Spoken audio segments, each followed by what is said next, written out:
That's a fish. Oh, goodness. Oh, there's one. No way. Oh my gosh. Whoa, whoa. I was not even expecting to get one right now.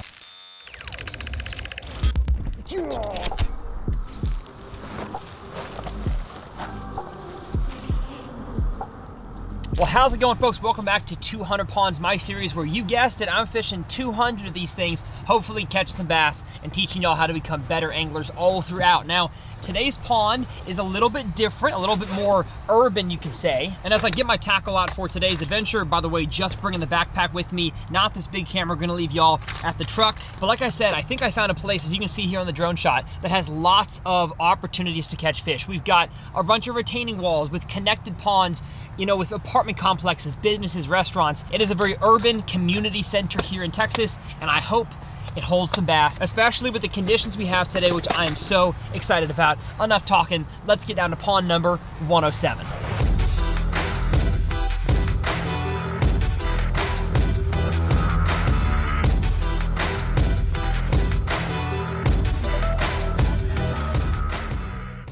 So walking down to pond 107, y'all can see on the drone shot, it's kind of multiple ponds, but they're all connected. The waterways are all connected. So I'm calling it one pond, at least for however much we can fish in the next few hours. The conditions are absolutely perfect, at least as far as the bass fishing book goes. It has been crazy cold here. The water, I guarantee if I feel it, yes, water is wintertime temperatures, probably in the 50s.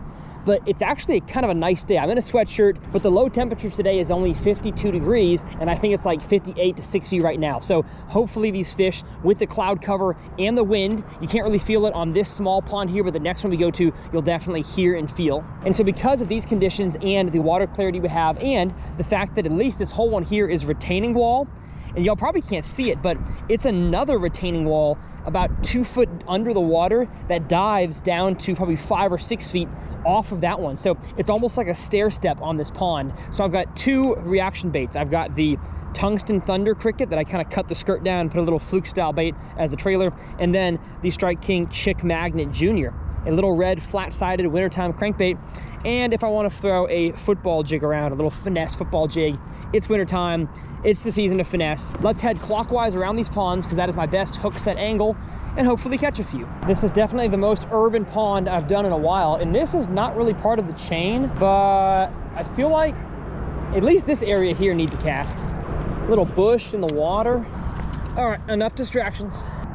Not a fan of this snot grass. Makes me think the crankbait's not gonna be a good option. Oh, look at this. Hey, someone lost a Nike CW2288-111, my favorite. If only it came in a pair.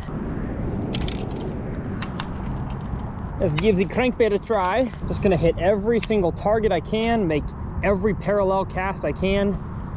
We've got about 3 hours to cover water.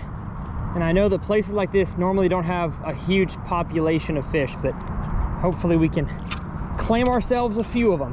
And up until I get a bite actually covering water, I do need to slowly fish a few of these to either rule it out as a, you know, option for where the fish are gonna be today, or it's gonna actually be the biggest clue I need.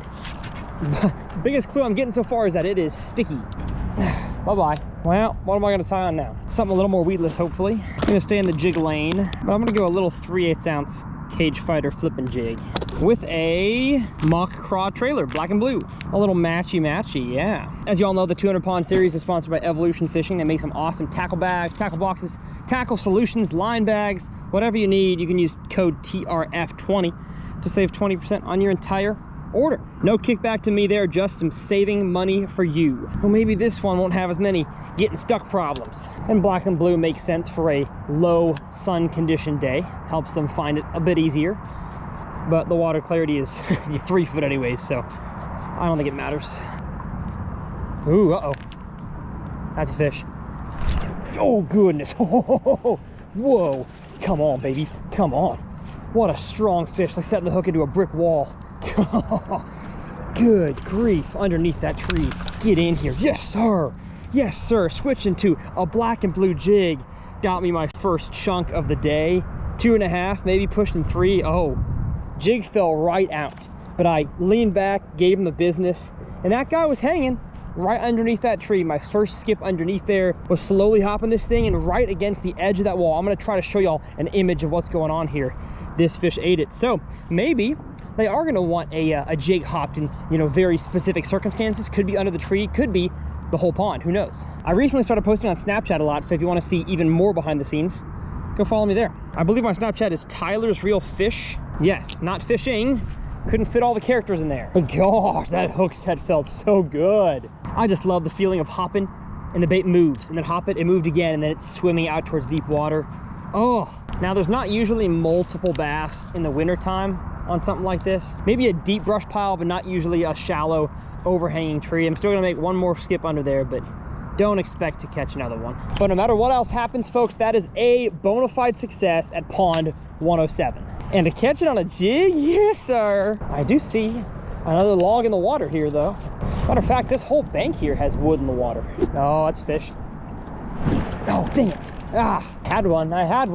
I had a pescado. Was it grande or pequeño? In the wise words of Kanye West, I guess we'll never know. But one thing I do know is that these fish are showing themselves to be very predictable in the location they're at, which is against the underneath of the inside line of all this rock wall here. Very similar to if I was fishing a grass line, but this concrete here, this edge, is forming its own type of line. And normally I would say the concrete edge is the actual main wall. This time it's the one that is underneath. And if I make casts like that are a little bit too shallow, I want to make sure I get my bait deeper before I start paralleling again, because more than likely the fish are not going to be all the way against the bank that I'm walking on, the concrete wall that I'm walking on. Not saying they can't be. They can't have their, you know, eyes positioned toward the shore for something to fall in they can eat, but I've gotten 2 bites already on that deeper edge. So that's where I'm gonna make sure I try to get my lure. I'm literally flipping my jig in a child's playhouse. If I catch one, that would be nuts. We got stuck us. And these trees are nasty. Oh, got it. Not nasty enough for this boy. There's so much down there. Ooh, there's one. Gosh, it broke off. Man. I got 17-pound line on here, so hook set like that should not be a problem. I was probably over some kind of metal structure. I mean, this is a child's playhouse. There's probably some kind of metal piece down there. Well, that's a bummer. I don't think I have any more 3/8 ounce black and blue jigs. My tackle selection has dwindled throughout this series. I've got a 1/2 ounce one that's probably a little too big. Although I'll just go smaller on the trailer, I guess, cut some of it off. Man, bummer, because that felt like a chunk. I'm also gonna trim some of the skirt down here to make it even more finesse. I won't help how heavy it is, but might make it seem a little smaller. And 1/2 ounce is not too heavy. I just prefer 3/8 for most pond scenarios, you know, 99% of the time. All right. Whoa, whoa, whoa. I have been kneeling on a, is that a squirrel? Is that a, what is this? Yes, a dead squirrel. I've been kneeling on a dead squirrel the whole time. Oh, it's got maggots on it. Yuck. I don't know why I flew in the water. I guess I'll feed the fish. Yuck. Nobody likes dead squirrels on the ground, except for maybe Kendall Gray. But okay, maybe they want a jig today. Didn't expect that. Don't want to be throwing this because I have to cover water a lot slower. But at least areas where I know there's stuff down there on the bottom, like, you know, overhanging trees, branches have fallen. Maybe then I choose this as my first lure. There's just so much muck out there. I mean, every cast now on the 1/2 ounce jig comes back looking like this. So I'm not so sure if this is going to be a ticket. I may have to go like 16th ounce or 1/8 ounce Texas rig. I guess I could go, you know, I was throwing a 3/8 ounce jig, so I could go 3/8 ounce tungsten Texas rig. But if I keep getting muck, I'm going to have to change something. Man, a Nike, a basketball, you never truly know what you're going to find in the city. This line is also really old. I'm getting backlashes like every other skip. Not because I can't skip. Actually, well, I haven't skipped in a while. Maybe that is it. And the sun has come out, which I don't think I want. The bite is going fine. I don't need anything to change the conditions. All right, overhanging tree, quite a big one too. I feel like these next 3 casts underneath, maybe 1 or 2 on the outside, are high percentage and all it takes to find out if there's a bass under there. All right, no bones. I'm gonna get 1 cast with this along that edge. And we are off to the next part of the pond. And holy birds. Are those seagulls? Yeah, man, it's a lot of birds. Gotta figure out which way I'm going, because it doesn't look like that fence line is too hospitable to walkers. So I may have to actually go the way I don't want to go. Oh, there's one. No way. Oh my gosh. Whoa, whoa, holy cow. I was not even expecting to get one right now. Come on now. There's a log right there. Get away from the log. He is not hooked good at all. Like, I legit thought I was stuck on a stick on the edge of this little, whatever you call, I'm lost for words. Spillway, whatever it is, cross between two ponds. He's not hooked good, but if I can swing him, oh, from that angle, maybe, yes, yes, yes, yes. Oh, oh my goodness. A little bit bigger fish for sure, a 3-pounder. Okay, actually hooked pretty dang good on that tungsten thunder cricket. Just made a parallel cast along the edge of this wall right here. Beautiful fish. I mean, just awesome wintertime patterns. So stinking cool. Look at those red crunchers. What a nice fish. Okay, so seems that they're not just gonna eat a jig. They'll eat something moving too, but I'm not kidding y'all. That was one of the softest, most inconspicuous bites I've ever had on this thing. I mean, you can tell from my hook set, I was like, oh, stuck. And then it shook its head. As a matter of fact, was not stuck. Holy cow, I wasn't expecting that.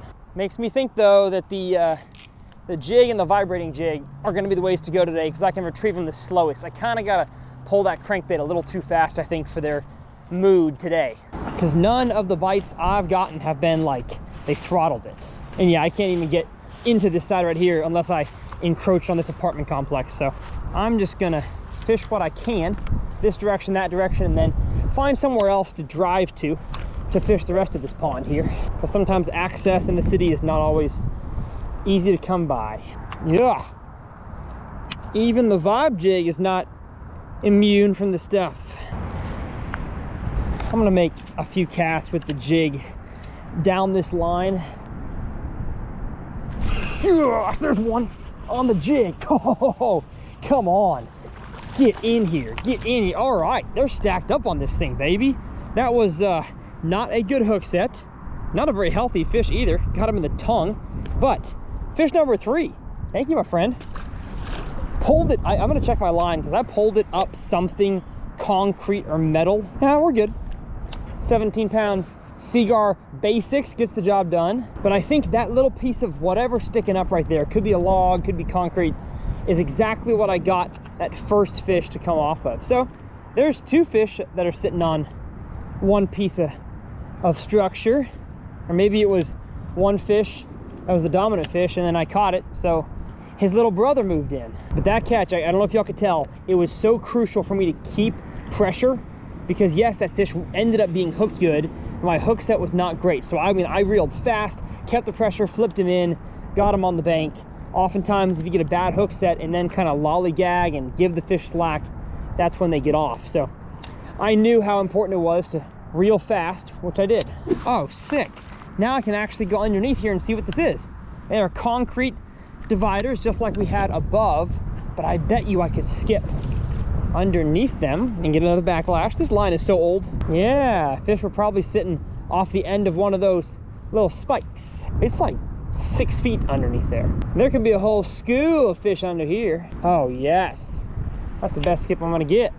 I gotta look on the map real quick to see if I need to drive somewhere. Maybe on the other side, it looks like there's more bank access over there. Yeah, it looks like I gotta get back in the car, take a little drive, and we'll see y'all at the next part of the pond. All right, so we found ourselves the next section of the pond, probably gonna finish here. It looks like we have nothing but like lay down trees and bushes along this bank, so access might be a little harder, but I'm really just interested in the concrete section going from this big pond to the next one. I'll probably fish both sides of it, but I may walk the bank a little bit over there. It just kind of looks bland, and I've gotten 0 bites so far on just bland concrete drop off. I think I have to be near some kind of wood or maybe inconsistency in the rock. Otherwise, there's just too much stuff to cover. So I will peek in these little areas that I can and then fish as effectively as possible. Only brought the vibe jig and the regular jig this time. I just don't think a crankbait is really effective for how these fish are biting today. But I could for sure drop a kayak in here fish all the banks that I can't get to by walking. Man, springtime, throwing a little popping frog and a stick bait around. That could work. It's like city, whoa. I was gonna say city mixed with bushwhacking, but more like city mixed with snake charming. That was a snake.